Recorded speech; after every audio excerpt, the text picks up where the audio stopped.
السلام علیکم. په نننی دغه ویلاګ کې مونږ تاسو سره دوه مهم خبرونه شاملو.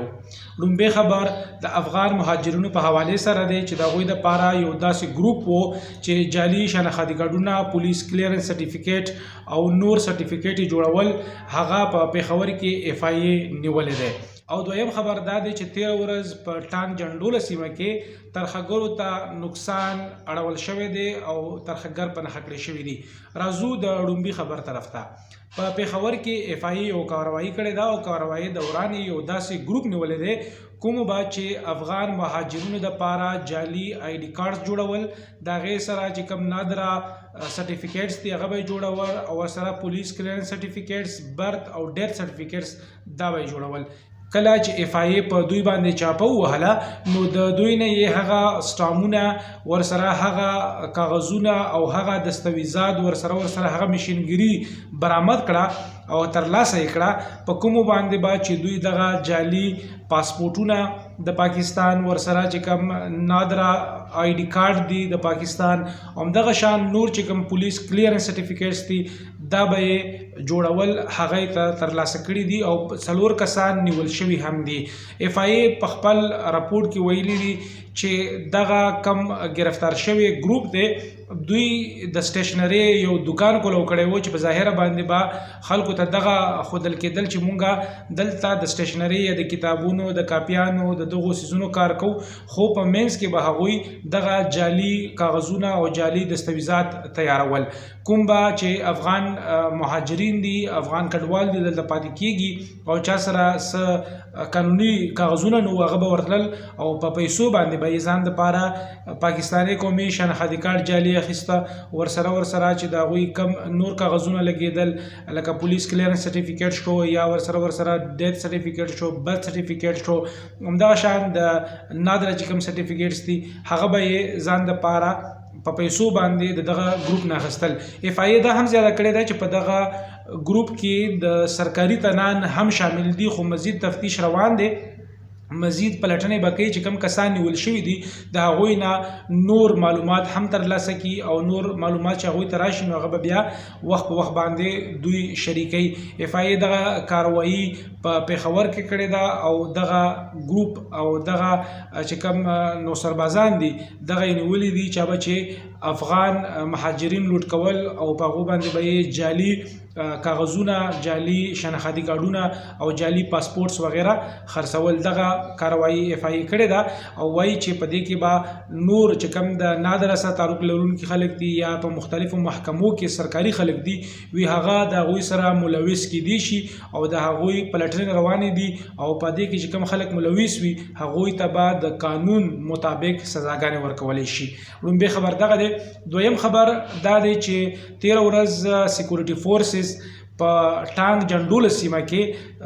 ټارګېټډ اپریشن کړی دی او په دغه ټارګېټډ اپریشن کې 3 وسلوال وجلي دي، ورسره یو ژوندی هم نیولی دی. دغه ټارګېټډ اپریشن خو د ډېرو مودې نه کېږي خو نن موږ تاسو سره چې دغه باندې خبره کوو د هغې وجه دا ده چې کوم د اسحاق ډار څوک چې نایب وزیر اعظم دی یا ډیپټي وزیر اعظم دی او د بهرنیو چارو وزیر هم دی هغه افغانستان ته تللی او په افغانستان کې د امارت اسلامي سره د افغان حکومت سره چې کومې خبرې کړي دي په هغوی کې دا ویل شوي وو چې افغان حکومت دغه لوز د اسحاق ډار سره کړی وو چې تاسو تور لګوئ چې د افغان خوره د پاکستان خلاف استعمالیږي نو تاسو به موږ له شواهد راکوئ، تاسو به موږ ته ثبوتونه ښایئ چې دغه ثبوت دی او د افغان وګړي دي هغه په پاکستان کې ترخګري خورئ. نو یقینا دغه چې کوم آی اس پی آر کوم بیان جاری کړی دی په هغې کې ویل شوي دي چې په دې کې د دوو تعلق د افغانستان سره دی چې کوم وجل شوي دي. نو اوس به پاکستان دغه چې کوم شواهد یا ثبوتونه دي دا به افغان حکومت تک دي او هغوی ته به وایي چې تاسو په دې باندې کاروایي وکړئ، د دې خلاف کاروایي وکړئ چې کوم خلک پاکستان ته راځي د افغانستان نه او دلته بدامني جوړوي، ترخګري خورئ نو هغه تاسو کنټرول کړئ. یو خو دا خبره په دې منځ کې مخې ته راغله او دغه چې کوم سرچ اپریشن یا ټارګېټ اپریشن روان دی په مختلفو قبایلي سیمو کې یا هغه ځایونه کوم چې د بارډر سره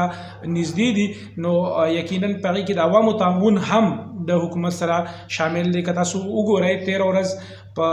دیر کې یو دغه شان پیښه مخې ته راغلې وه چې عام ولس راپاڅېدلی وو، هغوی یو وسلوال نیولی وو، هغه بیا وروستو پولیس ته حواله کړی وو. تاسو سره مونږ په دغه ننني ویډیو کې دوه مهم خبرونه شامل کړل. یو چې کوم د افغان مهاجرینو دپاره په پېښور کې یو داسې ګروپ و چې هغوی دپاره جعلي شناختي کارت، پاسپورټ وغیره جوړول هغه نیول شوی دی. او دویم په جنډوله کې د ټارګېټډ اپریشن دوران یو وسلوال نیول شوی دی او 3 وژل شوي دي. او په اخر کې به مونږ تاسو دا هم وایو چې د هندوستان او پاکستان ترمنځ کومه چې شخړه روانه ده او خبره جنګ ته نږدې شوې ده، په دې حوالې سره چې کوم اپډیټ راځي هغه به هم تاسو سره شاملو. تر دې دمه پورې څه داسې مزید ډیولپمنټ نه دی شوی، پابندۍ صرف لګېدلې دي. هندوستان چې کوم سنتاس معاهده ده هغه یې معطل کړې ده، او ورسره پاکستان چې کوم ایر سپیس دی، چې کوم هوایي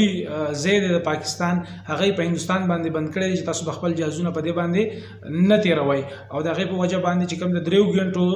هوایي سفر و هغه اوس د هندوستان 5 غنټو ته رسېدلی دی، د کوم سره چې د هغوی ډېر زیات تاوان روان دی او هغوی د ډېر زیات مشکلات سره مخامخ دي. او ورسره اسرائیل او امریکا هم د هغه سایډ اخلي، هندوستان سایډ اخلي، او چین چې کوم دی هغه د پاکستان په پلوه دی. مزید چې کوم اپډیټس یا پرمختګ په دغه خبرونو کې راځي هغه به تاسو سره د پښتو ډیجیټل نه نیغ په نیغه شاملو. که چېرې تاسو هم دغه شان اپډیټس کتل غواړئ نو تاسو زمونږ دغه چینل سبسکرایب کړئ او خپل ملګري ذاکر الله له اجازت ورکړئ. د الله په امان.